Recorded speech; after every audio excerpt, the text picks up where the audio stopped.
News 18 जेके के digital platform पे आप सबका खैर मकदम है, स्वागत है। मैं हूं समीर बट।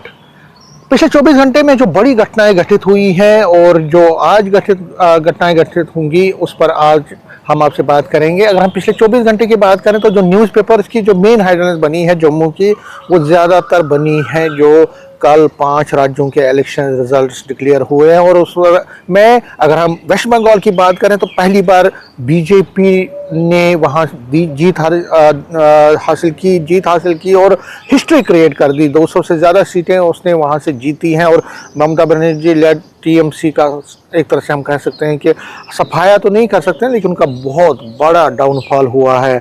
कांग्रेस वहाँ से कुछ हासिल नहीं कर पाई। आसाम की बात करें तो वहाँ पे भी बीजेपी ने अपना परचम लहराया है।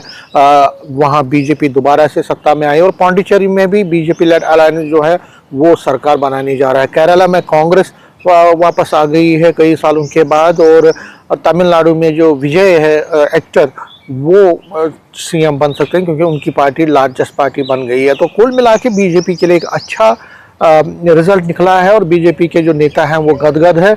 ये जो हेडलाइंस बनी है और ये जो खबर है, ये सभी न्यूज़पेपर्स का हेडलाइंस बनी है।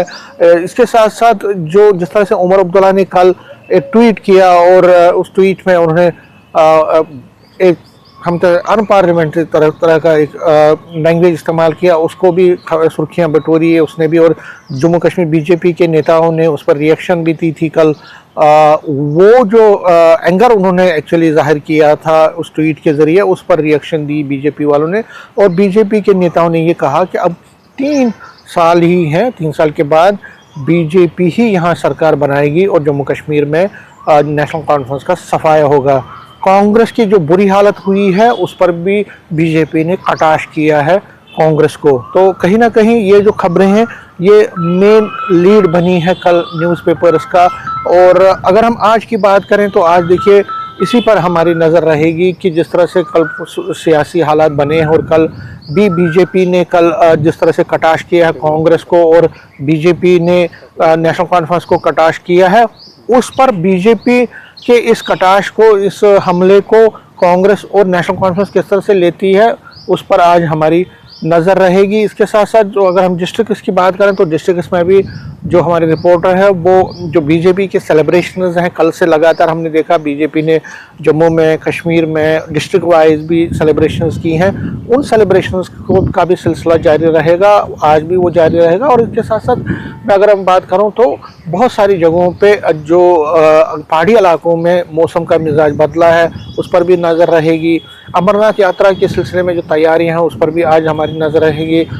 जो हाईवे है उसका अपडेट क्या है उस पर आज हमारी नज़र रहेगी। तो बहुत सारी खबरें हैं जिस पर आज हमारे, लेकिन जो अंतर्राष्ट्रीय खबरों की अगर हम बात करें तो डोनाल्ड ट्रंप ने फिर एक बार कहा है कि ईरान अगर सुधर जाता है तो ठीक है, नहीं तो उसके खिलाफ सैनिक कार्रवाई की जाएगी। उस पर जो है लगातार मेन लीड बनी हुई है न्यूज़पेपर्स की।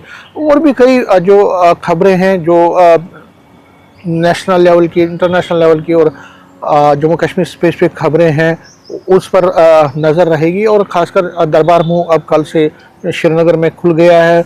उसके बाद जम्मू में जो टूरिज़्म ट्रेड से ताल्लुक़ रखने वाले लोग हैं, ऑब्वियसली जब दरबार वापस चला जाता है तो यहाँ थोड़ा नुकसान होता है, लेकिन अब आगे चल के अच्छा समर सीज़न हो, उसमें ज़्यादा से ज़्यादा टूरिस्ट आए, यही कामना कर रहे हैं ट्रेडर्स। तो उस पर भी उनसे बात की जाएगी। तो कुल मिला के बहुत सारी खबरें हैं जिसको अब हम आपके सामने पेश करेंगे। नेटवर्क 18 के लिए मैं समीर बट।